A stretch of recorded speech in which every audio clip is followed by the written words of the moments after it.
This is a review for the forecasting part of the exam, and the specific example that I'm going to use here is this is a university, and they're trying to forecast what the next year enrollment is likely to be based upon the historicals of the last 9 years.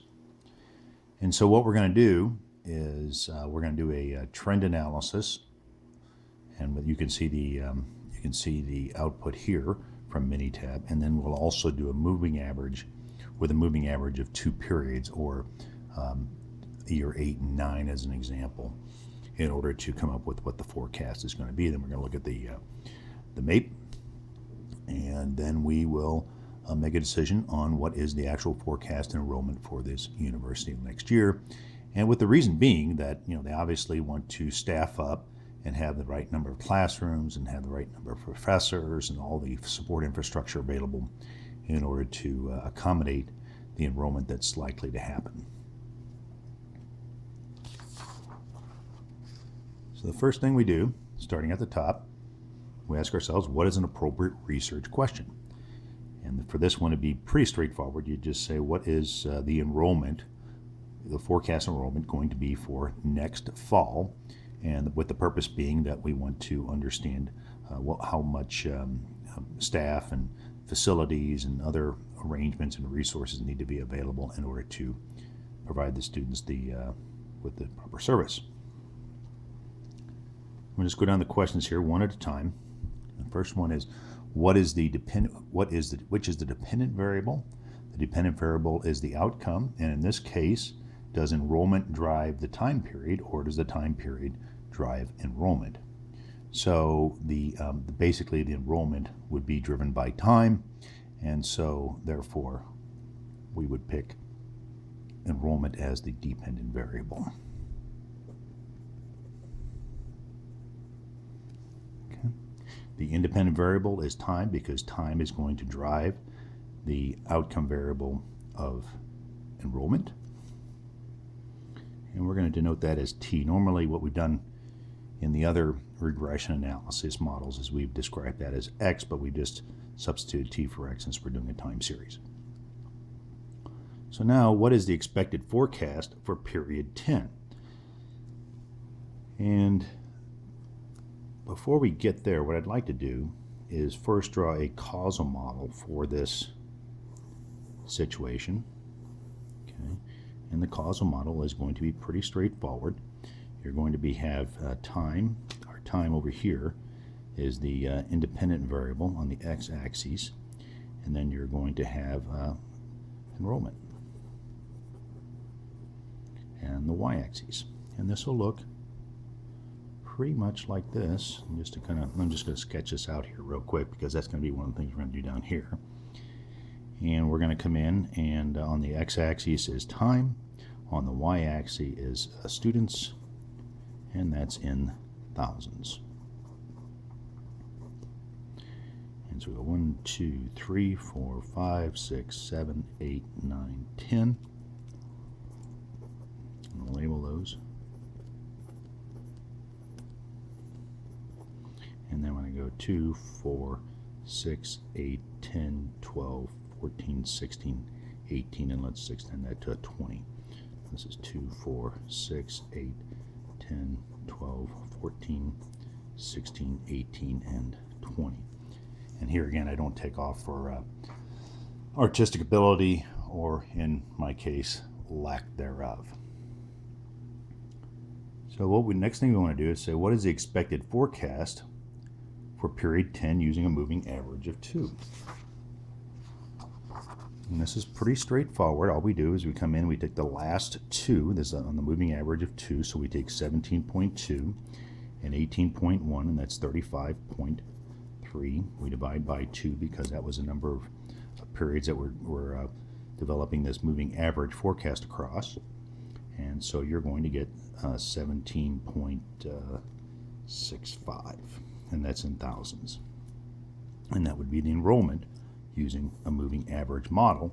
And you can tell down here that for the as far as accuracy goes, the MAPE is 16.3, or about 16%, which is Could be good, could be bad. It just all depends if we can come up with a better forecasting model than using the moving average at a moving average time period of 2. And we've covered that off.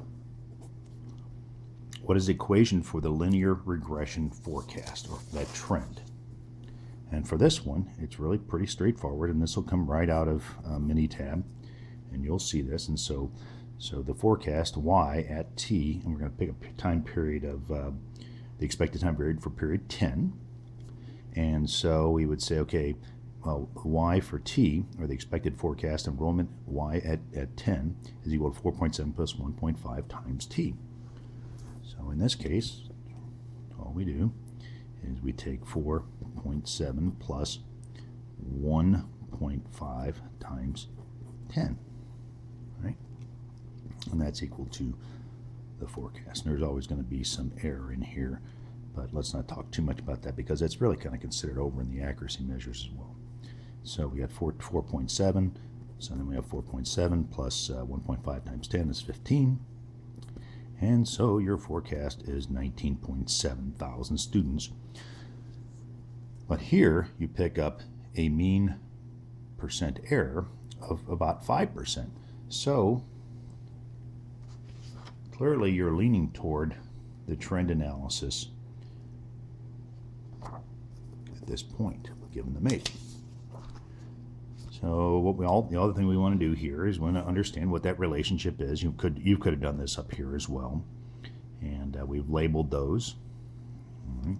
And I'm just going to do a couple of these here. I want to do this just to make sure everybody understands where these values are coming from. So I'm going to chart period 1, 5, 7, and then our forecast of 10.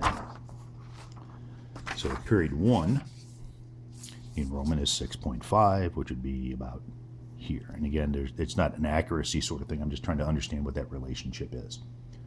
At period 5, we're going to go with 12.5, which would be about here.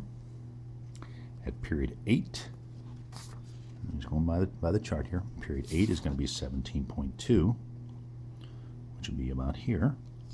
And then period 10 is going to be up around 20. So you can see this regression model, or this regression equation, the best fitting line for those forecasts looks like this, and you would as normal label that y is equal to 4.7 plus 1.5, and in this case it's t instead of x, and then a little bit of error. So what is the slope for that regression equation? The slope is going to be 1.5. So you can see that the slope is going to be positive. Slope is 1.5. And which one is the y-intercept? The y-intercept is 4.7, just as always. And you can see that that's pretty close, 4.7 down here. But again, it's not an accuracy. I'm just trying to make sure I understand what that relationship is. And so the recommendation here would be pretty obvious at this point, is that you would recommend that they use the fitted trend equation, which is 4.7 plus 1.5 times t, and the forecasted value for the number of students that the university needs to be prepared for is 19,700. And the way we would support that is we ran this model at at least this, well, the trend analysis would be at a p.05, and we have a MAPE. You would actually say what your MAPE is at 4.7, and so it's very accurate, and it's the most accurate of the two models that we examined, and therefore that would be the business recommendation. Once again, is 19,700 is what the university should prepare for.